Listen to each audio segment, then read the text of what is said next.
দর্শক, পুনর্বহাল অথবা পুনর্বাসনের দাবিতে আজও শাহবাগে জাতীয় জাদুঘরের সামনে অবস্থান নিয়েছেন চাকরিচ্যুত বিডিআর পরিবারের সদস্যরা। সেখানে আছেন সহকর্মী স্বপন আহমেদ, সরাসরি যুক্ত হচ্ছে তার সঙ্গে। স্বপন, কি জানাবেন জাদুঘরের সামনে থেকে? আজকেও তো দাবির জন্য দাঁড়িয়েছে সেখানে বিডিআর এর যারা চাকরিচ্যুত ছিলেন তারা।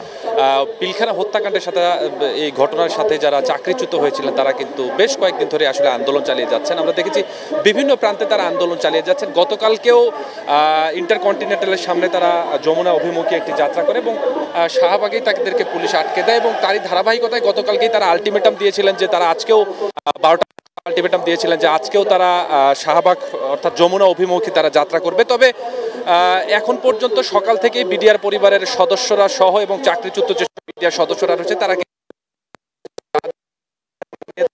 পালন করছে। তারা যে আলটিমেটাম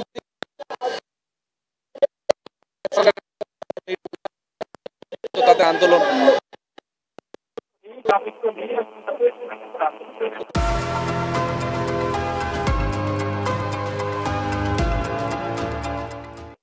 তারা দাবি করছেন যে তারা তিনটি দাবির কথা তারা বলছেন যে পিলখানা হত্যাকাণ্ডের বিচার পুনর্বিবেচনা, নিরাপরাধ কারাবন্দীদের মুক্তি এবং চাকরিচ্যুত যে সকল সদস্য বিডিআর সদস্য ছিল তাদের ক্ষতিপূরণ এবং পুনর্বহাল চান তারা বলছেন যে বিডিআর ট্র্যাজেডিকে কেন্দ্র করে বিগত সরকারের আমলে আসলে বিভিন্ন নিরাপরাধ ব্যক্তিকে সদস্য বসানো হয়েছে, পাশাপাশি কার্যকর পদক্ষেপ নেওয়া হয়নি কর্তৃপক্ষের কাছ থেকে। যদিও এই দাবিগুলো নিয়ে তারা আন্দোলন চালিয়ে যাচ্ছে, তবে আজকে তারা বলছেন যে যদিও সুষ্ঠুভাবেই তারা আন্দোলন চালিয়ে যাবেন। তবে আমরা একটু একজনের সাথে এখানে আজকে আপনারা কি উদ্দেশ্যে আন্দোলন করছেন, আমরা দেখেছি যে বিগত কয়েকদিন ধরেই আপনাদের আন্দোলন চালিয়ে যাচ্ছে, আজকে কেন আন্দোলন? আসসালামু আলাইকুম।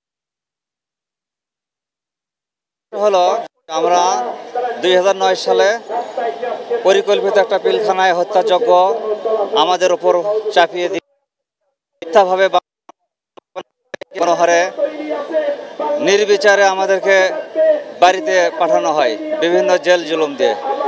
আমরা সেই বিচারে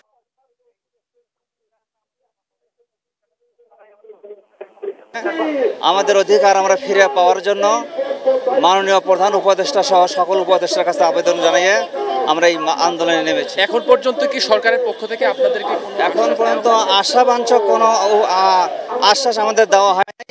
আমরা দীর্ঘ 9 মাস ধরে আন্দোলন চালিয়ে যাচ্ছি, আমাদেরকে আশাবাঞ্ছক কোনো এখনো এবং সুরা কমিশন গঠন করা হয়েছে, সেখানেও আমাদের জন্য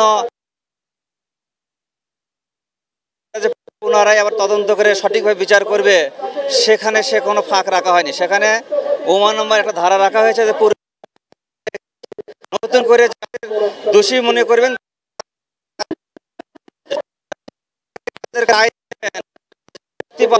সেই ফাঁক ফোকর সেখানে রাখা হয় নাই। সেটা শুনলেন যে তারা বলছে যদিও সরকারের পক্ষ থেকে এখন পর্যন্ত তাদের কোনো আশ্বাস, তবে সরকারের পক্ষ থেকে দিক নির্দেশনা বা আশ্বাস না দেওয়া পর্যন্ত তারা কিন্তু এই আন্দোলন চালিয়ে যাবেন বলে আমাদেরকে জানিয়েছেন। উজমা, এখন পর্যন্ত এই ছিল জাতীয় জাদুঘরের সামনে থেকে বিডিআর পরিবারের সদস্যরা যারা চাকরিচ্যুত হয়েছেন তারা এবং যারা চাকরিচ্যুত হয়েছেন তাদের নিয়ে সবশেষ অবস্থা।